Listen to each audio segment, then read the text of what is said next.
I was yelling to God, "You are not a just God. You don't care what is happening to me. I'm so sick and tired of my life."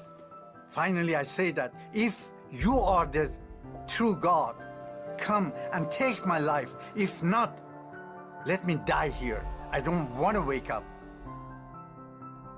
Iran, before the revolution, it was really a quiet country, very peaceful. When the Islamic revolution happened in 1979, I left Iran and moved to Denmark. The very first day when I came to Denmark, it was snow falling, cold, very cold.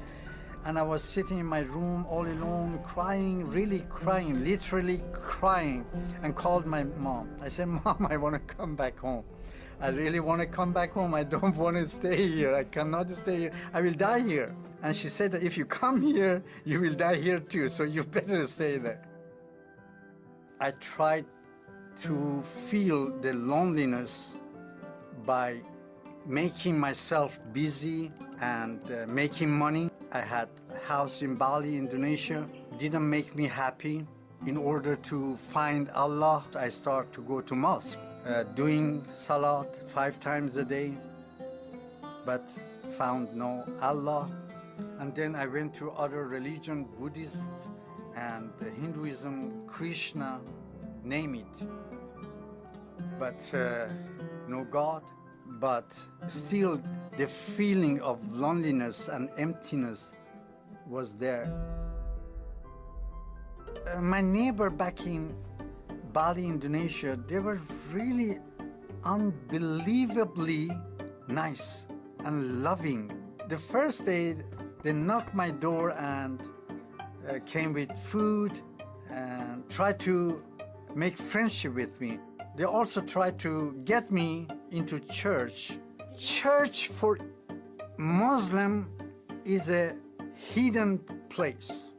The more I turned them down, the more they loved me, purely, unconditionally. And finally, I gave up. I said, okay, and I want to see that what your Jesus want to do to me.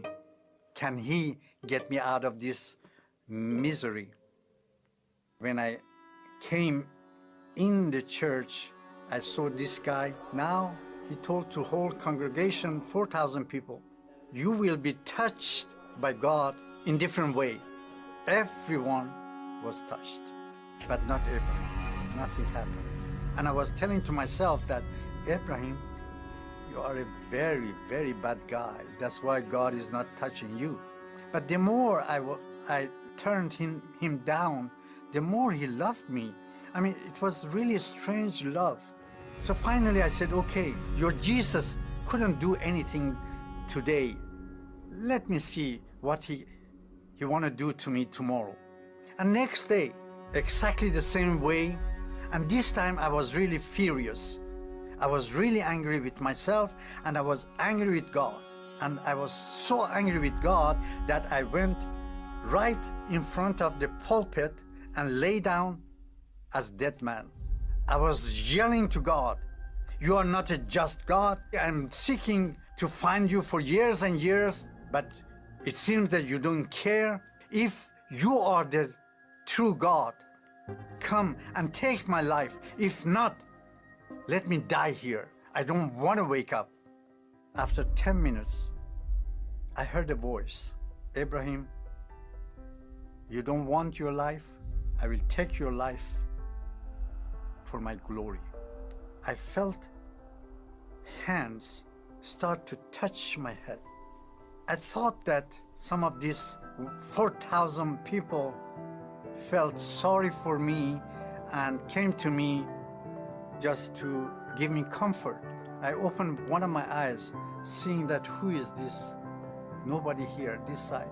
And then I opened my left eye, nobody here. And when I opened my eyes and tried to stand on my feet, I couldn't stand on my feet. And the whole church was empty. And I was born again at that day. God made us in such a way with vacuum that only God can fill it. No money, no children or mother or father.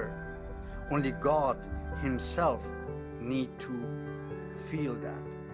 And this same Jesus is now visiting Muslims. Before the revolution in 1979, Iran had only a handful Christians.